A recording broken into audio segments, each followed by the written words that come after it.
Trois aliments à ne surtout pas donner à vos enfants en cette rentrée scolaire. Je vous prie de partager la vidéo et surtout d'écouter attentivement, de taguer une amie, une connaissance qui a des enfants qui va à l'école pour qu'elle puisse faire des goûters intéressants à ses enfants. Alors, aliment numéro 1 que vous devez éviter le pain spaghetti, d'accord? Donc, ce n'est surtout pas un aliment à donner à votre enfant en guise de goûter. Parce que l'ingrédient principal du pain, c'est la farine de blé. Et l'ingrédient principal du spaghetti, c'est encore la farine de blé. Donc, si vous donnez le pain spaghetti à l'enfant, vous êtes en train de donner à l'enfant le pain chargé avec le pain, juste que la forme visuelle est différente. Et c'est un crime nutritionnel vraiment de la pire espèce.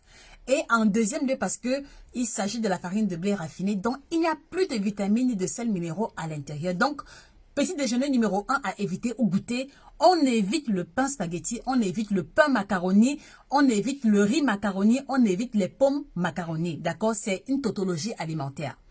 Numéro 2, vous devez éviter absolument les beignets sucre, d'accord? Et ici, ne venez pas me parler de budget, parce que il faut savoir prioriser ce qui est vraiment important. Si vous investissez sur les fournitures scolaires, sachez également investir sur l'alimentation qui conditionne les capacités intellectuelles de l'enfant. Donc, numéro 2, on évite les beignets sucre, parce que vous voyez très bien que la plupart des beignets qui sont commercialisés, c'est à base de la farine de blé raffinée, donc zéro vitamine, zéro sel minéraux, et dessus on aura encore l'huile de friture. Bon, ce n'est pas un problème, mais mon problème c'est le sucre qu'on va rajouter dessus et qui malheureusement va rapporter l'énergie rapidement à l'enfant, et quelques heures plus tard, l'énergie sera au niveau au plus bas. Voilà pourquoi est-ce que vous allez avoir des enfants très agités en classe, des enfants qui manquent de concentration, parce qu'une fois que le niveau de sucre diminue, il y a comme cette espèce de trouble là qui fait qu'ils sont en hypoglycémie et ils manquent de concentration.